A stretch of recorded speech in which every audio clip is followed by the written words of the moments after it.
상계 제단 속에 전함라 장시원 반돈 단위 계속시 연다기 진성기베 사람 돌아 벤트 상계 두버러쇼 상계 제단 속에 전함라 장시원 반돈 단위 계속 나기 진성기베 사람기 돌아 벤트 상계 두버러쇼 상계 제단 속에 전함 장시원 반돈 단위 계속시 연다기 진성기베 사람기 돌아 벤트 상계 두버러쇼 심전 담제 대화 단대위 교단 템버의 교로 제 능한다 능한기 교단 다원의 교로 능한함에 변 대화 단민 다원의 교로 제 예린샤단 단다여 당염론의 교로 반된 자외 라마림보시 엔다기 시우로 변면이죠나 가진 신배 권의 제성대 고성도계 뭐 산도 소나 사지 부지 주심면도 담아리라 링시에 대견바디 상계 신도 미템로 도군 남도 신도 쇼버라이죠 구루 부담 보디사토 사파리 와라라타 만다다 부자 메가 사문드라 스파람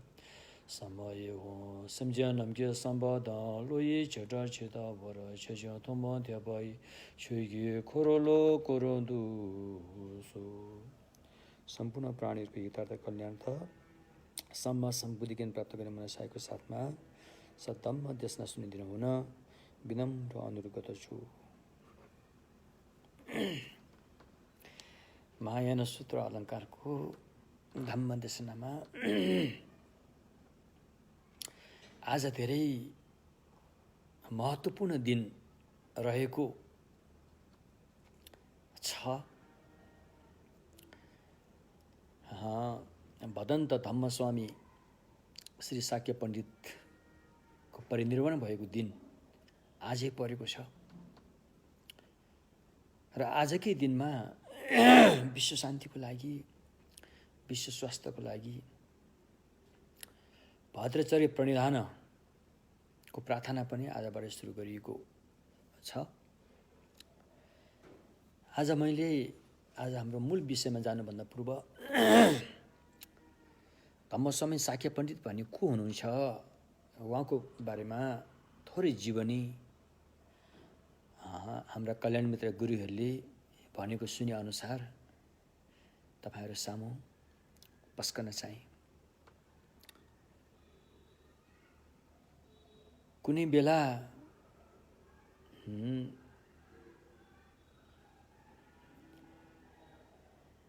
इन्डियामा हाल आएर इन्डियामा बुद्ध गया भन्ने एकदमै अहिले पनि नाम चलेको छ। पहिला त धेरै नाम चलेको थियो।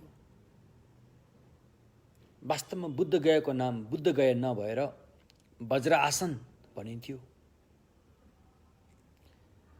र अर्को वज्र आसन चाहिँ उत्तरीतर्फ जहाँ अहिले शाक्य भन्ने ठाउँमा गुम्बा छ त्यो ठाउँलाई पनि उत्तरीतर्फ रहेको वज्र आसन भनेर मानिएको छ। र हाम्रो हिमाली बौद्ध धर्मको इतिहासलाई कोट्याएर हेर्दाखेरि हाल नेपालको हिमाली भेगमा फैलिएको बौद्ध धर्म मात्रै नभएर इन्डियाको लद्दाखदेखि लिएर पूर्व अरुणाचल प्रदेशसम्म फैलिएको बुद्ध धर्म कतै न कतै भोटमा फैलिएको बुद्ध धर्मसँग सम्बन्ध रहेको हामीले पाउँछौँ। इतिहासको पानामा त्यही उल्लेख छ। र त्यसै बेला भोटमा लगभग 12औं शताब्दीको हाराहारीमा कुन्गा ग्याल्छन नाम गरेका श्रीमद् धम्मस्वामी शाक्य पण्डितको जन्म हुन्छ। उहाँ एउटा धार्मिक परिवारमा जन्म हुन्छ र भोट देशमा परम्पराको नामहरू थुप्रै छन्। 6-7 नामहरू आएका छन्। 8 भने पनि हुन्छ। अहिले आएर 4 चाहिँ मूल रूपमा जीवित छन्। प्राचीन निङ्म परम्परा अहिले पनि जीवितै छ। अनि त्यस्तै प्राचीन निङमा परम्परा थियो। त्यहाँ समयकालको हिसाबले परम्पराको नाम रह्यो। त्यसपछि गएर शाक्य परम्परा, त्यो स्थान शाक्य भन्ने ठाउँको हिसाबले परम्पराको नाम रहन गयो। त्यस्तै काग्यू, कसैले काग्यू भन्छन्, कसैले कारग्यू पनि भन्छन्। जे होस्, एउटा गुरु शिष्यको सम्बन्धबाट परम्पराबाट त्यो परम्पराको नाम रहन गएको देखिन्छ। त्यस्तै गिलुक भन्ने चाहिँ एउटा गार्देन गुम्बाको नामबाट त्यो परम्पराको नाम रहन गएको पाइन्छ। त्यति नै हो। त्यति चाहिँ अहिले जीवित अवस्थामा रहेको छ। र अन्य परम्पराहरू प्राय जसो यही 4वटा परम्पराको वरिपरि आबद्ध भएको पाइन्छ। तसर्थ शाक्य परम्परामा चाहिँ विशेष गरेर धम्मस्वामी शाक्य पण्डितको ठुलो नाम छ। कुनै बेला उहाँ भोट तिब्बत त हो नेपालदेखि लिएर, नेपालको हिमाली भेगदेखि लिएर मङ्गोल, चाइनासम्मका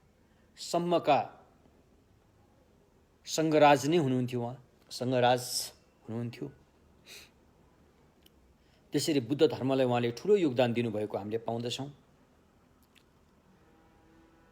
स्वयं भगवान बुद्ध र पछिका सिद्ध गुरुहरूले उहाँको बारेमा थुप्रै भविष्यवाणी गरेको छ। तन्त्रहरूमा देखि लिएर अन्य ग्रन्थहरूमा भविष्यवाणी गरेको हामीले पाउँछौँ। स्वयं 10औं शताब्दीमा भोटमा भारतको चाहिँ बौद्ध विश्वविद्यालय विक्रमशिलाबाट भोटमा प्रस्थान गर्नुभएका दिपङ्कर श्रीज्ञान अतिशयले उहाँलाई मञ्जुश्रीको रूपमा दर्शन पाएर भविष्यमा यो ठाउँमा मञ्जुश्रीको जन्म हुन्छ भनेर पाठ पूजा समेत गरेको, यस्तो भविष्यवाणी गरेको पनि हामीले पाउँदछौँ। र शाक्य पण्डित उहाँ यस्तो होनहार व्यक्ति हुनुहुन्थ्यो। उहाँ इन्डिया भारतमा नगइकनै संस्कृत भाषाको विद हुनुहुन्थ्यो।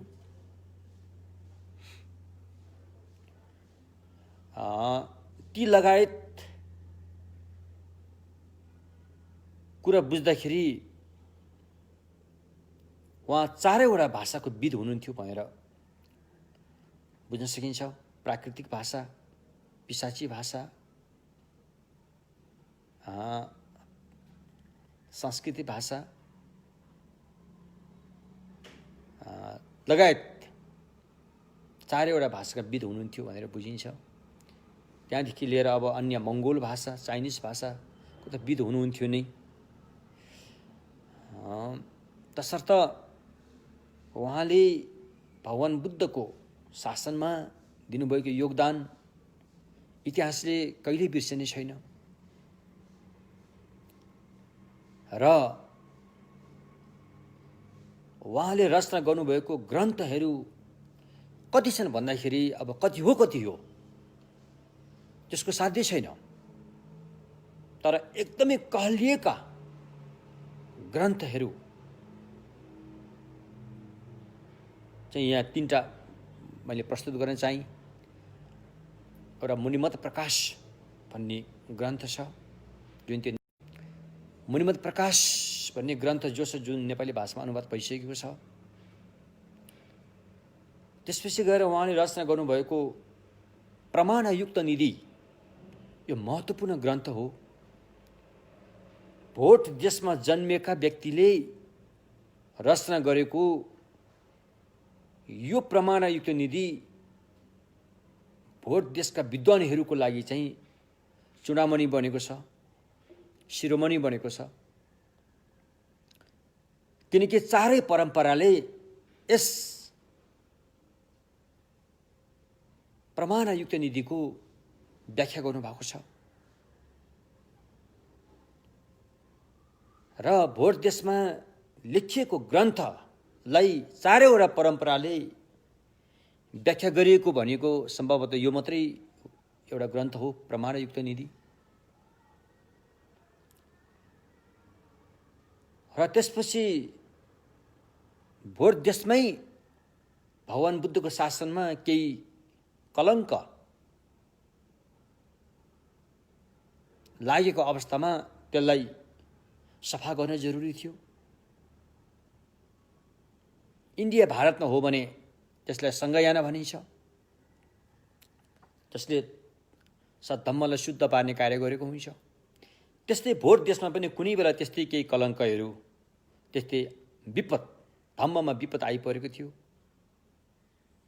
त्यसले शुद्ध पार्नको लागि अनि उहाँले त्रिसम्बर र विभङ्ग नाम गरेको ग्रन्थको रचना गर्नुभयो। आशा गरौँ भोलि हामी त्यसलाई भोलि पर्सि कुनै दिन नेपाली भाषामा अनुवाद गरौँला। धेरै महत्त्वपूर्ण ग्रन्थ हो। तसर्थ यी ग्रन्थहरूले अहिले पनि भगवान बुद्धको शासनलाई योगदान दिइ नै रहेको छ। र उनी शाक्य पण्डित आनन्द ध्वज कुङ्ग ग्याल्सन आज परिनिर्वाण भएको दिन हो। उहाँले महान सम्राट चीनलाई धरि आफ्नो अधीनमा पार्न सक्ने मङ्गोलका सम्राट गोदन खानलाई सद्धम्म देशना गरेर बौद्ध धर्ममा दीक्षित पारेका थिए। त्यति मात्रै गरेनन्, यदि उनीलाई दीक्षित नपारेको हो भने उनले ठुलो युद्ध सङ्ग्राम गरेर धेरै व्यक्तिहरूको चाहिँ ज्यान जाने खालको अवस्था परिस्थिति आएको थियो। त्यस्तो बेलामा प्राणीहरूको हितार्थ कल्याणार्थ धम्मस्वामी शाक्य पण्डितले अनि ती सम्राटलाई बौद्ध धर्ममा दीक्षित पार्न सफल हुनुभयो। त्यसकारण बुद्ध धर्म शासनको रक्षा र मानिसहरूको लागि जीवनदानमा उहाँको ठुलो योगदान छ। यो इतिहासमा सुनौलो अक्षरले लेखिएको छ। त्यस्तै गरेर कुनै बेला भनिन्छ कि इन्डिया भारतको बोध गयामा जहाँ बोधि टेम्पल छ, बोधि टेम्पलको ढोकामाथि यस्ता महान व्यक्तिको चाहिँ जन्म भएको छ भन्ने चाहिँ सूचना त्यहाँ टाँसिएको थियो। र त्यति बेला भारतमा बौद्ध धर्म लगभग लोप हुने अवस्थामा पुगिसकेको थियो। र सोही बेला तीर्थिक अबौद्ध विद्वान हरिनन्द नाम गरेका व्यक्तिले त्यो सूचना चाल पाएर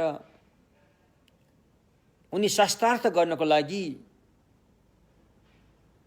भारतबाट तिब्बत भोटतर्फ प्रस्थान गरे। र शास्त्रार्थ गर्ने स्थान नेपाल र भोटको सिमाना केरौङमा तय गरियो, जहाँ एउटा बोधिसत्वको चाहिँ महत्त्वपूर्ण मूर्ति केरौङ झो भन्ने रहेको छ, त्यहाँ तय गरियो। र धम्मस्वामी शाक्य पण्डित त्यहाँ आउनु भएर हरिनन्दसँग संस्कृत भाषाबाटै त्रिरत्नको मूल त्रिरत्न बुद्ध धर्मसँगलाई मूल विषय बनाएर शास्त्रार्थ प्रारम्भ भएको देखिन्छ। अन्ततगत शास्त्रार्थको अगाडि ती हरिनन्द टिक्न सकेनन् र उनले आफ्नो जादुई शक्ति देखाउन थाले। ती जादुई शक्तिलाई पनि श्री शाक्य पण्डितले आफ्नो ध्यानको बलले परास्त पारिदिनु भयो। र उनको जटा काटेर उनलाई बौद्ध धम्ममा प्रवेश गराएको कुराहरू छ। र उनको जटा अहिलेसम्म पनि शाक्यको मठमा राखिएको छ भनेर बताएको छ। त एवं प्रकारले बुद्ध शासनमा उहाँले ठुलो योगदान दिनुभएको कुरा इतिहासमा स्पष्ट छ, लेखिएको छ। र उहाँको जीवनको अन्तिम कालमा चाइनामै बिताउनु भयो, लिङचु भन्ने ठाउँमा। अहिले पनि उहाँको स्तूप त्यहाँ जीवितै छ। नेपालको परिप्रेक्ष्यमा नेपालका महान शिल्पकला अरण्यकोलाई भोट हुँदै चाइनासम्म नपुर्याउने योगदान पनि उहाँहरूकै छ। र नेपालको कलालाई विदेशसम्म पुर्याउने सहयोगमा उहाँहरूको ठुलो योगदान रहेको छ। र आज धम्मस्वामी साक्य पण्डितको जन्मदिन परेको छ। एकदम महान दिन हो। भनिन्छ कि उहाँ साक्षात् मञ्जुश्रीकै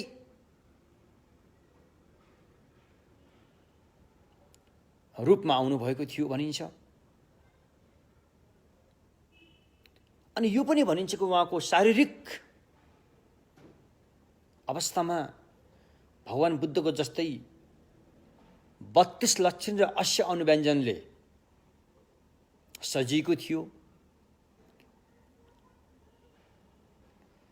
र उहाँको अर्को ठुलो योगदान चाहिँ साक्य पण्डितको उदय हुनुभन्दा पहिला भोटमा 5 महाविद्याहरू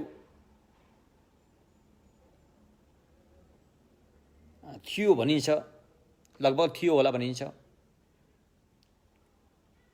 जुन भारतमा कहलिएका विद्याहरूको हिसाबमा अपुरै थियो, किनकि भारतमा 10 विद्याहरू थिए। र स्वयं साक्य पण्डित आएपछि उहाँले 10 विद्याको चाहिँ प्रचार गर्नुभयो। त्यसमा ठुलो योगदान छ।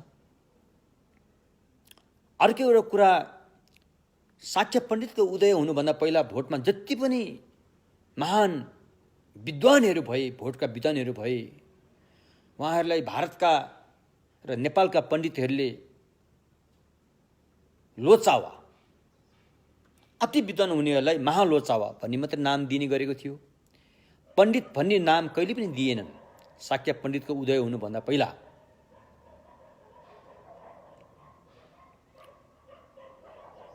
र साक्य पण्डितको उदय हुनुभन्दा पहिला त्यहाँ जति पनि अनुवादकहरूले अनुवाद गरे भगवान बुद्धका ग्रन्थहरू, शास्त्रहरू, भारतका या नेपालका पण्डितको सहयोग लिएर नै अनुवाद गर्ने चलन थियो। एकल अनुवाद गर्ने चलन थिएन। र जब साक्य पण्डितको उदय भयो अनि एकल अनुवाद, उहाँले नै भारत वा नेपालका पण्डितको सहयोग लिए बिना नै आफै सक्षम भएर चाहिँ उहाँले थुप्रै ग्रन्थहरू अनुवाद गर्नुभएको छ। त्यसमध्ये एउटा प्रमाण भारती पनि हो।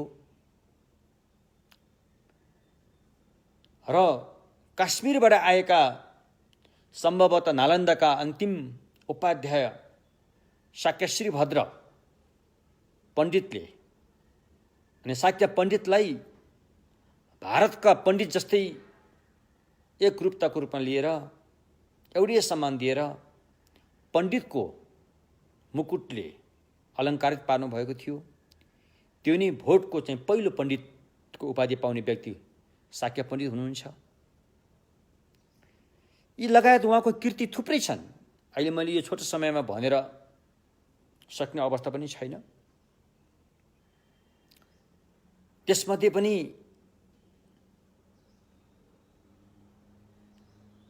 यो प्रमाणयुक्त निधि भन्ने ग्रन्थ धेरै महत्त्वपूर्ण छ। भविष्यमा हामीले यसलाई सकेसम्म नेपाली भाषामा अनुवाद गर्ने जमर्को गर्नेछौँ। प्रमाणयुक्त निधिले प्रस्तुत गरेको विषय भनेको नै बौद्ध विद्वान आचार्य दिगनाग र आचार्य धर्मकृतिद्वारा रचना गरिएको प्रमाण शास्त्र जति पनि छन् त्यसको निचोडको रूपमा रचना गरिएको हो। जुन एउटा चाहिँ सजिलो भाषा, सजिलोसँग बुझ्ने गरेर एउटा सामान्य व्यक्तिदेखि लिएर विद्वत वर्गसम्म पनि लागू हुने भाषालाई प्रयोग गरेर उहाँले रचना गर्नुभएको ग्रन्थ हो त्यो प्रमाणयुक्त नीति। र त्यस कालमा साँच्चै के भनियो भने श्री शाक्य पण्डित र छोकेल फापाको कालमा यदि चाहेमा सारा तिब्बत, मङ्गोल, चाइना, नेपालको हिमालय सबैलाई शाक्य पण्डितको चाहिँ शिष्य बनाउने अवसर नपाएको त होइन, पाएको थियो। तर पनि उहाँहरूले अरू परम्परालाई ससम्मानका साथ आफ्नै अवस्थामा आफ्नै परम्परा अनुसार चल्न दिनुपर्छ भन्नुभयो। यो ठुलो महान बाणी थियो। र त अहिले प्राचीन यिङमा परम्परा, काग्यू परम्पराहरू जीवित रहनुहुन्छ, जीवित रहेका छन्। यो उहाँहरूको ठुलो देन छ।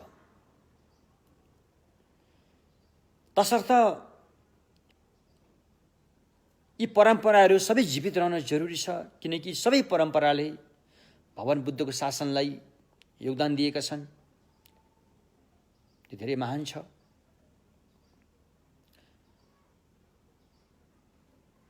ऐतिहासिक हिसाबले भन्ने हो भनेदेखि नेपालको हुम्लादेखि लिएर हुम्ला, जुम्ला, मुगु, यता आएर मुस्ताङ, मनाङ, लगभग यी भेगहरूमा शाक्य परम्पराको चाहिँ ठुलो जग बसेको हामीले पाउँदछौँ। अझै पनि इतिहास त्यहाँ साक्षी नै छ। त्यसकारण आज उहाँको महत्त्वपूर्ण दिन श्री शाक्य पण्डितको, र उहाँले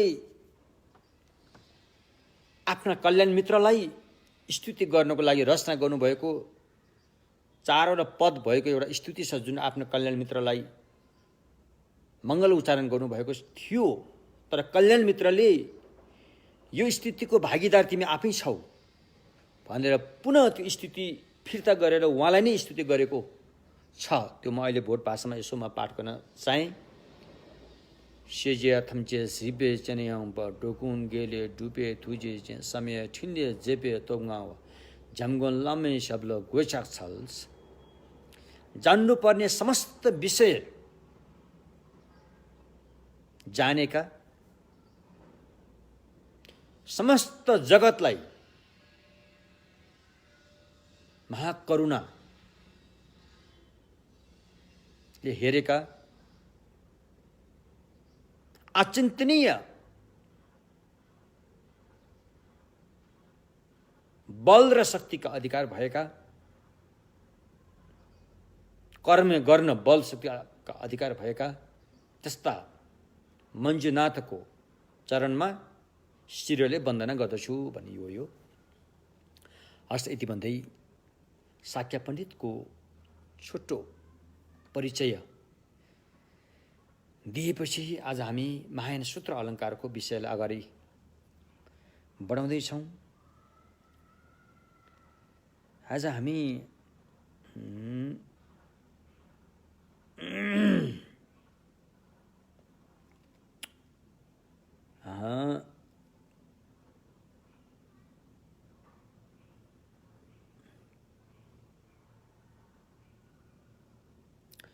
छैठौँ बोधिसत्व भूमि, अहिले हामी बोधिसत्व भूमिको बारेमा कुरा गर्दैछौँ। महायान सूत्र अलङ्कारको 21औं परिच्छेदमा बोधिसत्व भूमिको सद्गुणको बारेमा हामी चर्चा गर्दैछौँ हैन। प्रथम, द्वितीय, तृतीयदेखि लिएर अहिले हामी छैठौँ भूमिको बारेमा कुरा गर्नु पर्दाखेरि यहाँ प्रतीत्य समुत्पादको कुराको उठान गरिएको छ। यो भाषा एकदम गाह्रो छ। अब नेपालीमा भन्नुलाई प्रतीत्य समुत्पाद भयो, भोट भाषामा तेन्चिङ डेलवर चुवा तेन्डेल भन्ने प्रयोग भएको छ भने नेपाली भाषामा यसलाई कसरी भनिन्छ?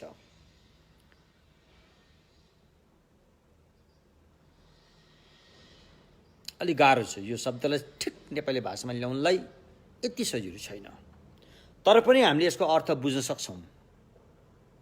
प्रतीत्य समुत्पाद भनेपछि कुनै न कुनैमा भर परेर रहेको वा कुनै न कुनैमा भर परेर उत्पन्न भएको भन्ने अर्थ लाग्छ।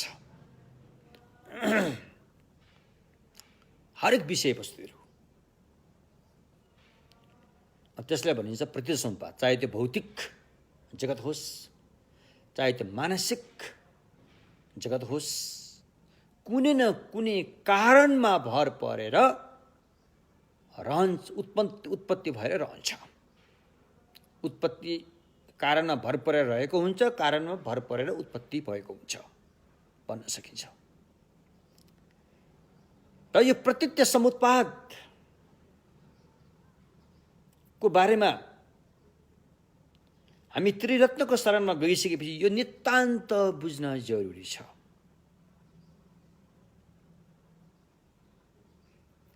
अहिलेको अधिकांश मान्छेहरू के चाहन्छन्? मोज मस्ती भोग गर्न चाहन्छन्। मोज काम वासना मोज मस्ती भोग गर्न चाहन्छन्। त्यो मोज मस्ती भोग गर्नलाई के चाहियो त?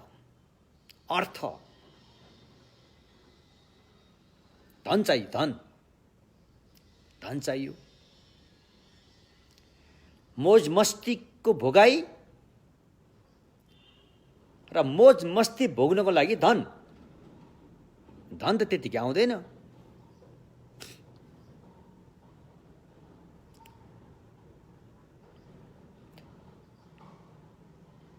यस बारेमा बुद्ध धर्मले के भन्छ? मोज मस्ती भोग्नै पर्दैन भनेर रोकेको छैन। धन चाहिँदैन भनेर पनि रोकेको छैन। तर बुद्ध धर्मले धन सम्पत्ति धेरै भयो भने त्यसलाई कुन ढङ्गले प्रयोग गर्ने, मोज मस्ती पनि कतिसम्म भोग गर्ने भने त्यसको एउटा सिस्टम सिकाउँछ।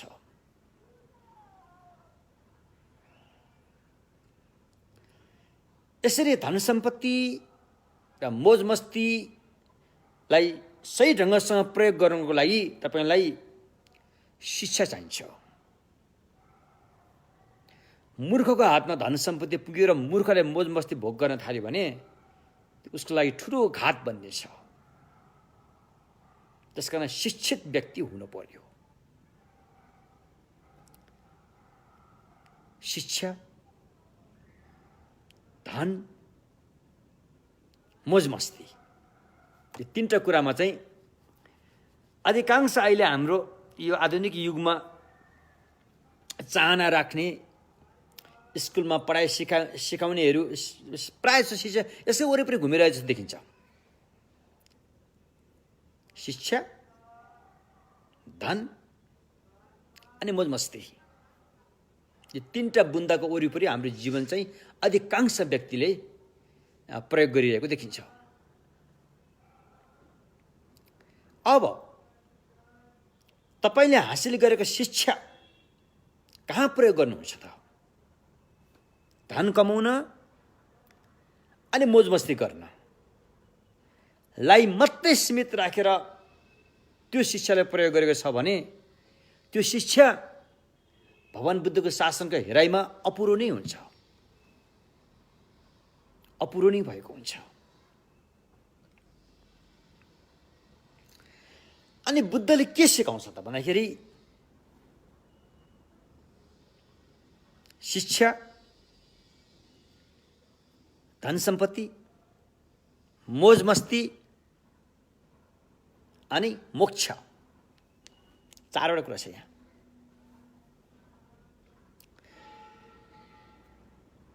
किनकि मोक्षलाई तपाईले छोडेर त्यागेर मात्र मोज मस्ती र धन सम्पत्तिको लागि नै त्यो शिक्षालाई खर्चिनु भयो भनेदेखि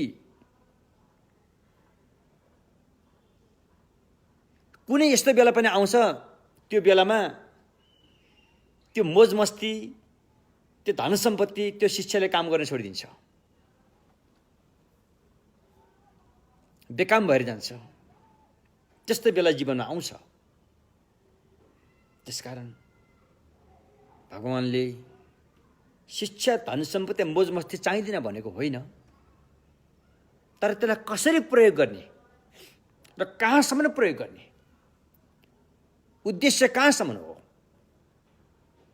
त्यो सिकाउँछ। सानो उदाहरणको लागि, जब व्यक्ति उमेर ठुलो हुँदै जान्छ, वृद्ध हुँदै जान्छन्,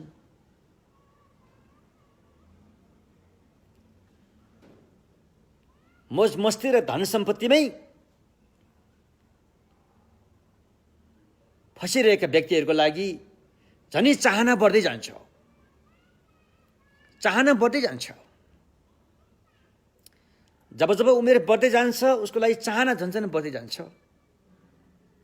त्यो चाहना यस्तो हुन्छ कि उसले के चाहिरहेको छ उसले पनि थाहा हुँदैन, ऊ स्वयंले पनि थाहा हुँदैन।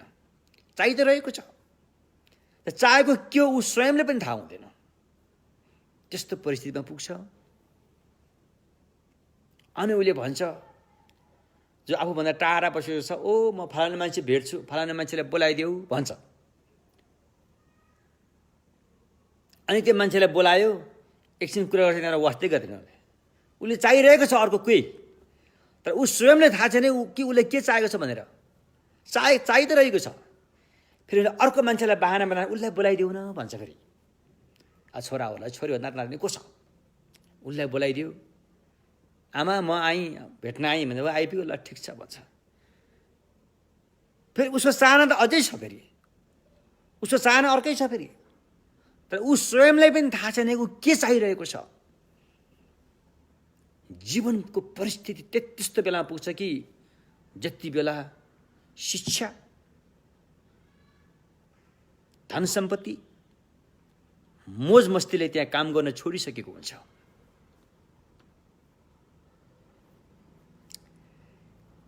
त्यसकारण भगवानको सम्यक मार्गमा शिक्षा, धन सम्पत्ति, मोज मस्ती पक्ष अर्को एउटा कुरा छ, हामीलाई त्यो नितान्त आवश्यक छ। त्यो हो मोक्ष, हैन? मोक्ष प्राप्त गर्नु छ। अब इन्डिया, नेपालतिर प्राय जसो सबैले मोक्ष प्राप्त गर्नु छ भनेर भन्छन् क्यारे। अब हिन्दू, जैन, इस्लाम त अर्को कुरा भन्नु। जस्तो यता हाम्रो इन्डियातिरका जुन पहिलेदेखि रही आएको धर्म, हिन्दू, जैनले पनि भन्छन् मोक्ष प्राप्त गर्नुपर्छ भन्छन्। बुद्धिस्टले पनि त्यसको बारेमा कुरा उठान गरेको छ, मोक्ष प्राप्त गर्नुपर्छ भन्छन्। किनकि त्यस्तो बेला जीवनमा आउँछ जुन बेला शिक्षाले काम दिइरहेको छैन, जुन बेला धन सम्पत्तिले काम दिइरहेको छैन, जुन बेला मोज मस्तीले काम दिइरहेको छैन। त्यति बेला ऊ केही खोजिरहेको हुन्छ, ऊ के चाहिरहेको हुन्छ, तर ऊ स्वयंले पनि थाहा छैन कि ऊ के चाहेको छ। ऊ त्यो चाहनालाई चाहिँ बुद्धिज्मले पुरा गर्न चाहन्छ। त्यो हो मोक्ष, निर्वाण, त्यो प्राप्त गर्नु हो। तसर्थ भगवानको सम्यक मार्गमा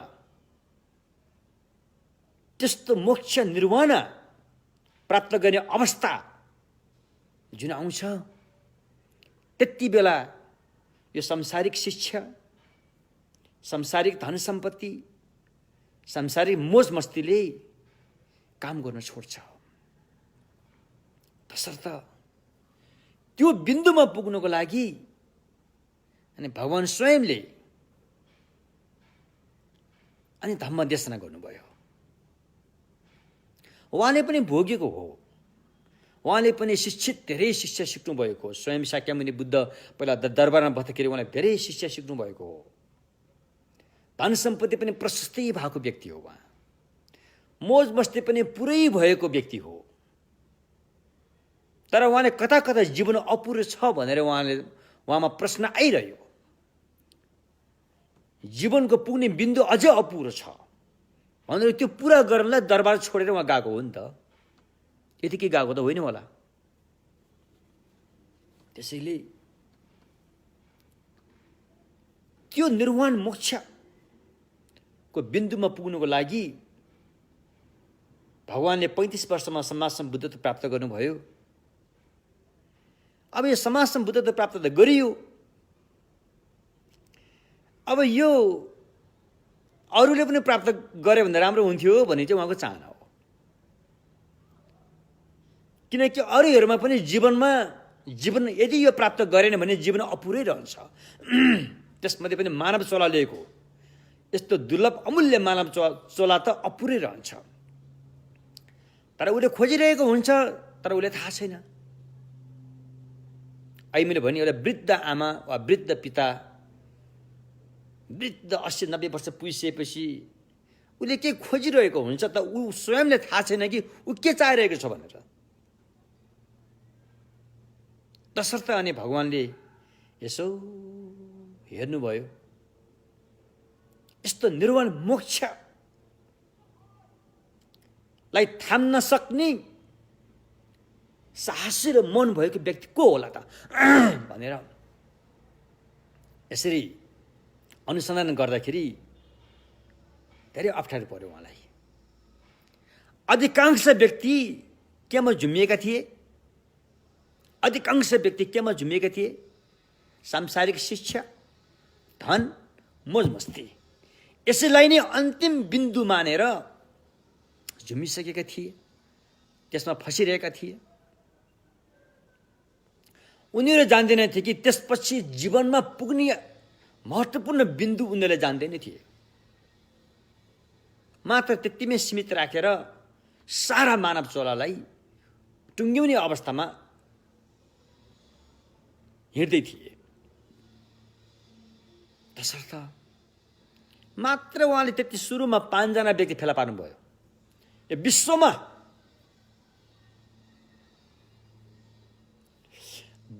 5 जना व्यक्ति फेला पार्नुभयो।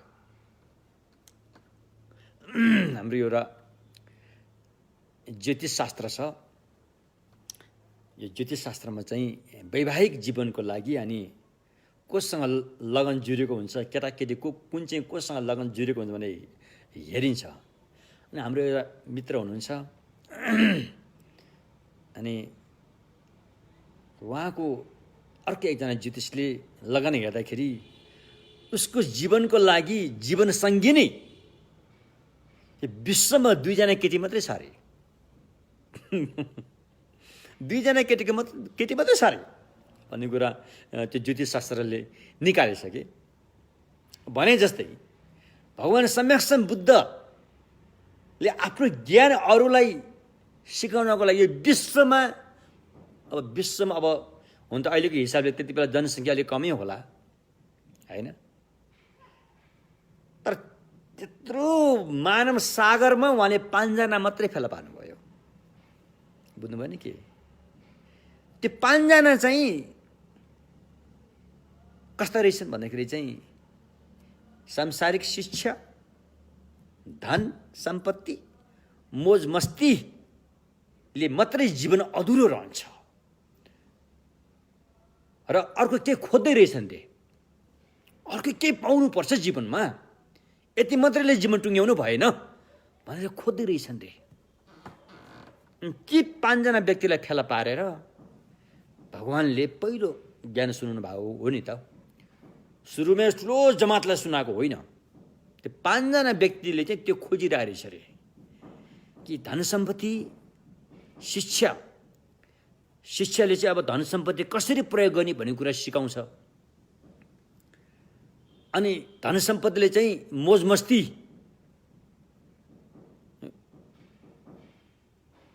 भोग गर्ने एउटा चाहिँ हैन सुविधा मिलाउँछ। जीवन यति हो त होइन, अझै अगाडि केही चाहिरहेको छ। जीवन त्यतिमै टुङ्ग्यो भने अधुरो रहन्छ, अगाडि केही चाहिएको छ भन्ने खोजिरहेका ती 5 जना पञ्चवर्गीयलाई अनि भगवानले मोक्ष निर्वाणको लागि अन्तिम बिन्दु हो भनेर उहाँले बताउनु भयो। तर त्यो मोक्ष निर्वाणमा पुग्नको लागि यो प्रतीत्य समुत्पाद भने नजाने नहुने रहेछ। फेरि यो प्रतीत्य समुत्पाद जानेन भने फेरि ऊ त्यहाँ मोक्ष निर्वाणको खोजी गरे तापनि त्यो काहीँ न काहीँ अल्झेरै बस्छ। फेरि त्यहाँसम्म पुग्न सक्दैन, त्यो बिन्दुसम्म पुग्न सक्दैन। त्यो बिन्दुसम्म पुग्नको लागि यो प्रतीत्य समुत्पादको नियम चाहिँ जान्नुपर्छ, जानेर देख्नुपर्छ। त्यो देखेपछि मात्रै अनि सच्चाइको दर्शन हुने रहेछ र अनि निर्वाण प्राप्त हुन्छ। कुरो त्यसो हो। त्यसकारण यो प्रतीत्य समुत्पाद भन्ने कुरालाई आज मैले थोरै भन्न चाहेँ, समय यति धेरै छैन। र बाहिरी प्रतीत्य समुत्पाद र भित्री प्रतीत्य समुत्पाद गरेर दुई किसिमका प्रतीत्य समुत्पाद हुन्छन्। बाहिरी प्रतीत्य समुत्पाद पनि अन्योन्य आश्रित भएको प्रतीत्य समुत्पाद, म्युचुअल इन्टरडिपेन्डेन्ट ओरिजिनेसन, अन्योन्य आश्रित। दायाँ बायाँको भर पर्यो, बायाँ दायाँको भर, दायाँ दाहिनी मात्रै भने त काहीँ पनि हुँदैन अरे के। जबसम्म देब्रे हात हुँदैन, देब्रे हातको कुरा त्यहाँ लागु हुँदैन, तबसम्म दाहिने हात भने चाहिँ कहिले पनि हुँदैन अरे के।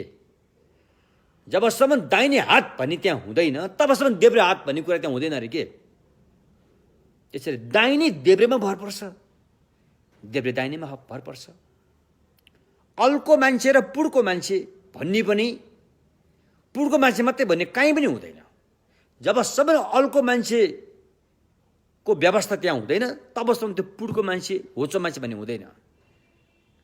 अल्को मान्छे मात्रै पनि काहीँ पनि हुँदैन। जबसम्म होचो मान्छेको व्यवस्था त्यहाँ हुँदैन, तबसम्म अल्को मान्छे भन्ने त्यहाँ हुँदैन। एक अर्कामा भर परिरहेको हुन्छ। लाम्चो छोटोमा पनि त्यही हिसाब किताब लागु हुन्छ,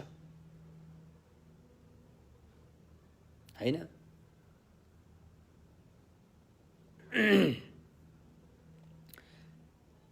यस्तो अन्योन्य आश्रित प्रतीत्य समुत्पाद, कुनै पनि यी चिजहरू चाहिँ सापेक्ष रूपमा छन् र स्वतन्त्र रूपमा छैनन्। बुझ्नुभयो? अल्को भन्ने एउटा मात्रै होचोलाई आधार नमानिकन अल्को भन्ने एउटा मात्रै भन्ने कहीँ पनि छैन। त्यस्तो हुँदैन। तपाईँ विचार गर्नुहोस्, तपाईँको दिमागले केलाएर हेर्नुहोस्, हैन? त्यसैले भनिन्छ प्रतीत्य समुत्पाद। हरेक कुराहरू एक अर्काको भर परेर रहेको छ। म कतै राम्री छु, सुन्दरी छु भन्छौ नि, जबसम्म त्यो कुरूप भएको मान्छे हुँदैन, तबसम्म तपाईँ सुन्दरी हुनै सक्दैन। तपाईँ सुन्दरी हुनलाई त्यहाँ केही कुरूप भएको मान्छे जरुर पर्छ। त्यो कुरूप पनि तबसम्म हुँदैन जब त्यहाँ सुन्दरी भएको हुँदैन, तबसम्म तपाईँतिर कुरूप भन्न मिल्दैन, हैन? हरेक कुराहरू सापेक्ष छन्, एक अर्कामा भर परिरहेका छन्। यसलाई भनिन्छ अन्योन्य आश्रित प्रतीत्य समुत्पाद। अर्को पनि छ फेरि हेतु प्रत्ययमा भर परेको प्रतीत्य समुत्पाद। हेतु प्रत्ययमा बिउ रोपेपछि बिरुवा आयो, बिरुवा रोपेपछि पसायो, पसाएपछि डाँठ बन्यो, डाँठ बनेपछि हाँगा भयो, फुल फुल्यो, फल फल्यो। यो सबै हेतु प्रत्ययमा भर परेको प्रतीत्य समुत्पाद हो, हैन?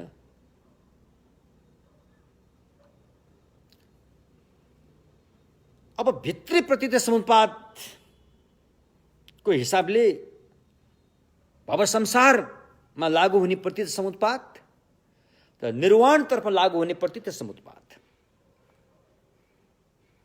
यसलाई अनुलोम विलोम भनिन्छ।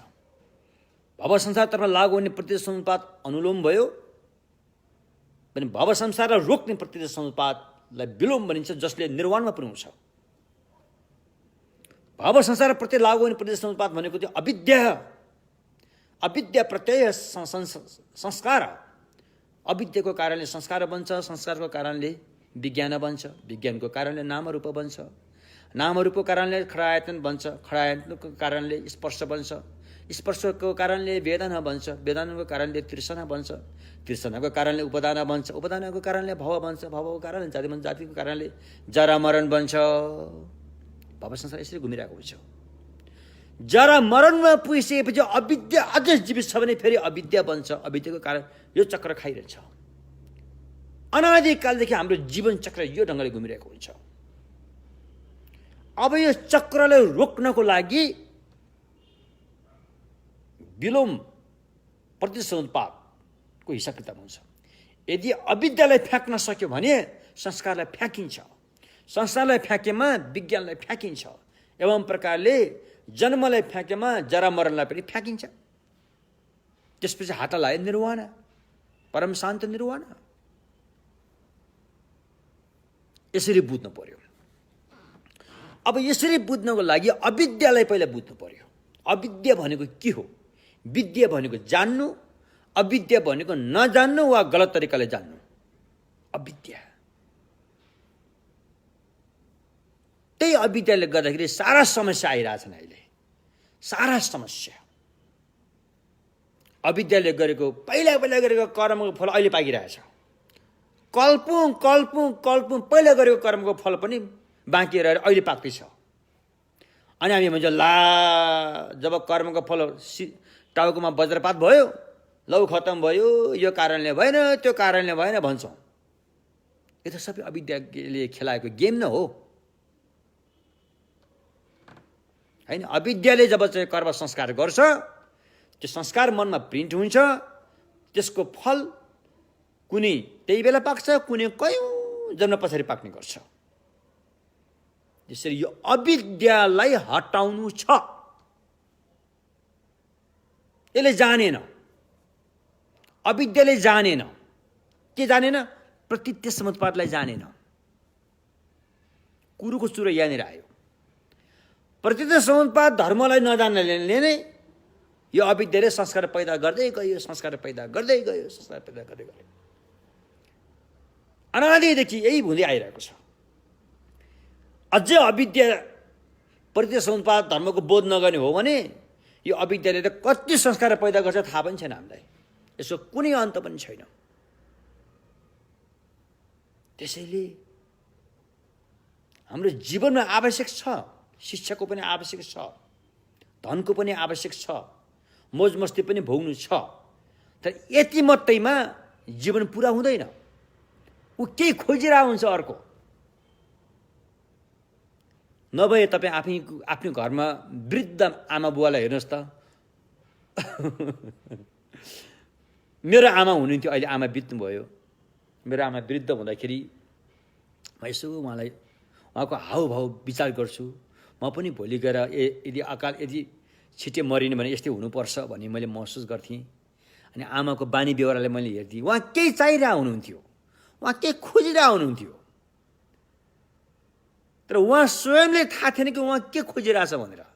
तर उहाँले बहाना बनाएर ए फलानुलाई बोलाइदिएन, ए फलानुलाई ढिस्कनालाई बोलाइदिएन भनेर भन्नुहुन्थ्यो। अनि त्यो मान्छे यहाँ बोलाइदिए त्यसलाई वास्तै गर्दैन उहाँले। उहाँ अर्को के खोजिरहेको थियो उहाँ। त्यस्तै हाम्रो खोज, अन्तिम खोज भनेको निर्वाण प्राप्त गर्नु हो। त्यहाँ पुगेपछि खोज सकियो, पुग्ने बिन्दु त्यही हो। तर त्यहाँ नपुगिकनै हाम्रो जीवन टुङ्गियो भने यो ठुलो घाटा लाग्दैछ। मानव चोला र पशुको चोला पाएकोमा के पनि फरक पर्दैन, त्यस्तो भएर जान्छ। त्यसकारण यो मानव चोलालाई सफल बनाउनु छ। सफल बनाउनलाई निर्वाण प्राप्त गर्नु छ। निर्वाण प्राप्त गर्नलाई यानि प्रतित्य समुत्पाद धर्मको बोध गर्नु छ। अनि मात्रै त्यो निर्वाण प्राप्त गर्न सकिन्छ।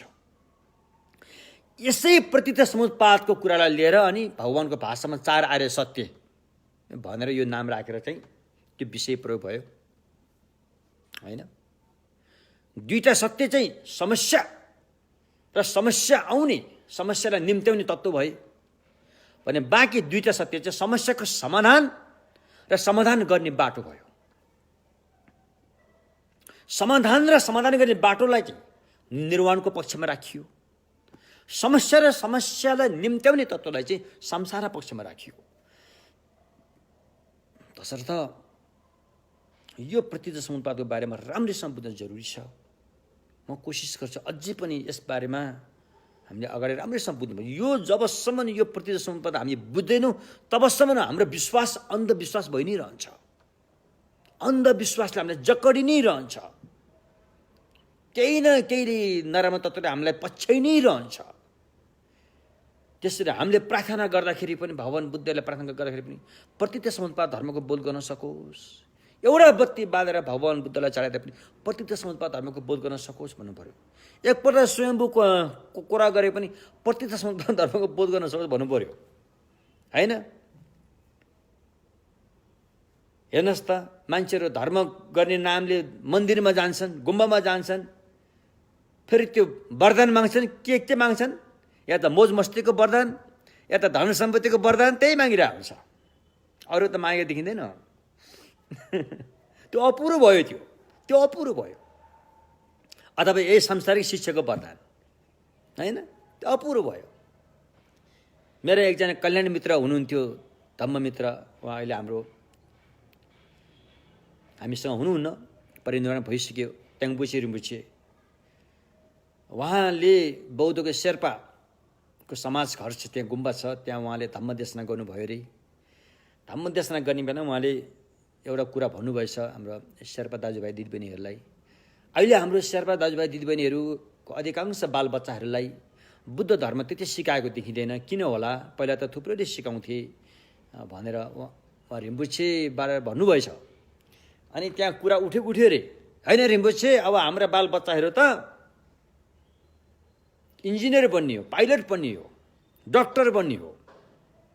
त्यसैले हामीले बुद्ध धर्ममा त्यति नसिकाएको कारण त्यो हो भन्ने कुरा भएछ अरे। अनि रिम्बुछेले भन्नु, अनि इन्जिनियर डक्टर यसरी पाइलट भएपछि अनि के हुन्छ त भनेपछि ठुल्ठुला जागिर खान्छन् उनीहरूले, धेरै धेरै पैसा कमाउँछन् भनेछन् रे। शिक्षित भएपछि धेरै पैसा कमाउँछन् भन्छन् रे। अनि पैसा धेरै कमाएपछि के हुन्छ भनेपछि पैसा धेरै कमाएपछि हामी काठमाडौँमा घर किन्छौँ, गाडी किन्छौँ भनेछन् रे। अनि घर गाडी किनेपछि भने हामी त्यो गाडीमा चढेर हिँड्छौँ, घुम्छौँ भनेछन् रे।